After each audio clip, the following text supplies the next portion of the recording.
the olden days. I was a young mother with 2 babies in diapers.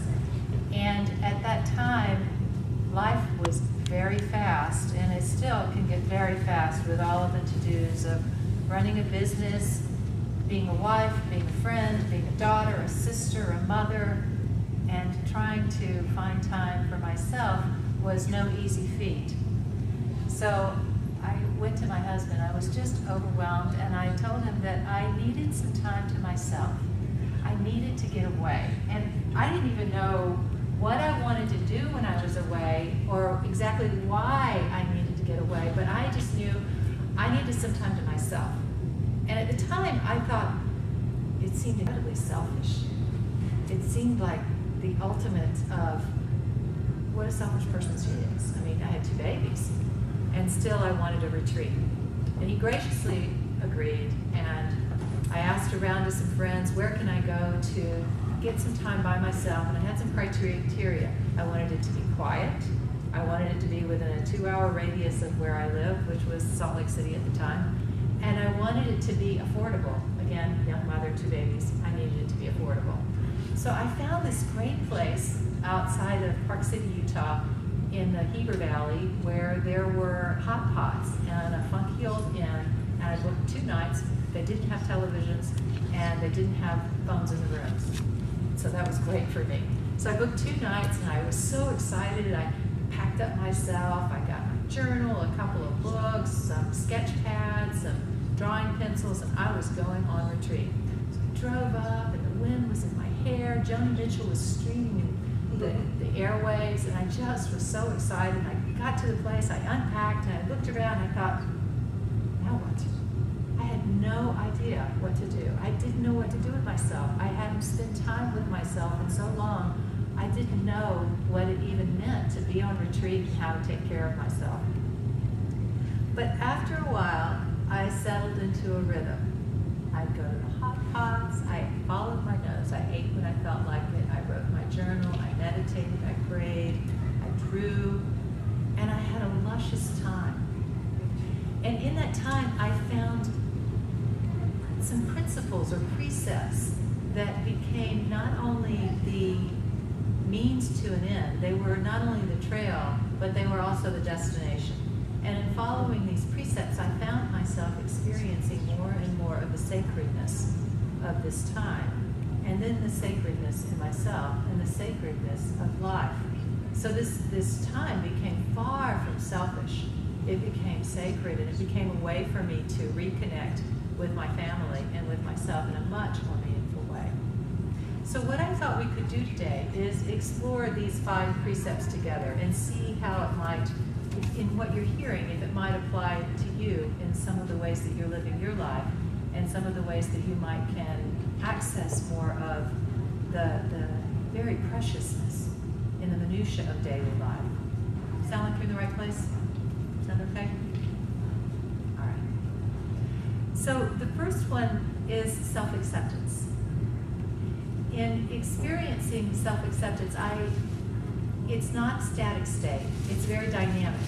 And one of my mentors, Richard Alney, defines self-acceptance as the experiencing of oneself in any given moment without the inhibition of judgment, criticism, or evaluation.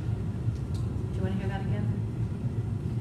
Experiencing oneself in any given moment without the inhibition of judgment, criticism, or evaluation. And you can see why it's dynamic. It's not static, because once you have accepted one experience, then here comes another one that you've been challenged to accept. And it's in our denial of our experiences and the denial of how we react to life and what goes on in our lives that makes life so much more challenging. So there's a poet saint, Rumi, and many of you may have heard of Rumi before. And he wrote one of the most beautiful poems, I think, that really illustrate the power of self-acceptance. He wrote, "This being human is a guest house. Every morning, a new arrival. A joy, a depression, a meanness, some momentary awareness comes as an unexpected visitor. Welcome, welcome, welcome, and entertain them all. even if they're a crowd of sorrows who violently sweep your house empty of its furniture, and still treat each guest honorably, for he may be clearing you out for some new delight. The dark thought, the shame, the malice. Meet them at the door laughing and invite them in. Be grateful for whoever comes, because he has been sent as a guide from beyond. Be grateful for whoever comes, for he has been sent as a guide from beyond. That's not always easy, that kind of self-acceptance where you'll welcome whatever experience arises with great joy. Welcome, so glad to see you, this meanness that I'm feeling right now. Welcome this sorrow because I've just been disappointed once again. Welcome this unmet expectation. Each of those is an opportunity to realign, to re-merge into the current of life, and that makes life a little easier.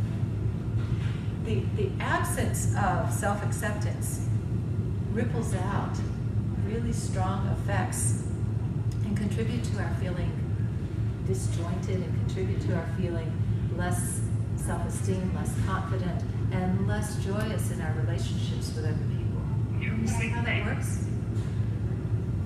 Self-acceptance, it's a training, and it's challenging to engage in self-acceptance without another one of these precepts, another one of these principles that I discovered on this retreat. That it's not like it's a discovery, we all have it. And that's the precept or the principle of self-compassion. Self-compassion to me means in becoming a very kind and trustworthy friend to yourself, no matter what, unconditionally. Entertaining yourself with such kind heart, such compassion, that you create for yourself a kind of garden that you can retreat to in your own life, to transcend and transform whatever's going on with you into more peace, more joy, more love, self-compassion. It's easier to give it to other people than it is to ourselves. Yet if you keep giving it to other people, it's like trying to pour from an empty pitcher. If you're not giving yourself any self-compassion, pretty soon there's nothing there to give except whatever jagged irritation is going on with you. I'm a long-time meditator. I've been meditating for a couple of decades now, and I remember when I first learned, the person who taught me, he'd been meditating for 6 years, and I thought, if only I could be meditating for 6 years, what kind of enlightened state might I attain? And now, a couple of decades later, I'm thinking, oh, I've only been meditating 25 years, what's going to happen? You know, I've only been meditating this long. And one time I was sitting in a group meditating, and I had one of those experiences that don't happen every day, you know, for daily meditators. It's not like every day you drop into this luscious, velvety, sweet immersion of love and light. Well, this was one of those times, and I was just saturated with this velvety experience from meditation. And then I heard this clang, clang, clang, and it was the bell ringing out of meditation, right? Well, I came out of meditation building cities of criticism for the bell ringer. So maybe I wasn't so saturated in the love as I thought. And I was just so infuriated. It was like a jagged rock being thrown into a crystal pond, and I was mad. And so I'm building this monologue in my mind about how he should be more sensitive and how dare he, and the he is talking, it's the same person, and I'm barely paying attention, and something caught my attention. I started to pay attention, and he was talking about how compassion can restore your sense of peace. I'd have to be an idiot not to catch that one, you know? So there was God in the form of this young man giving me not only the antidote to my current experience, but giving me a lot of wisdom about how to restore my sense of peace.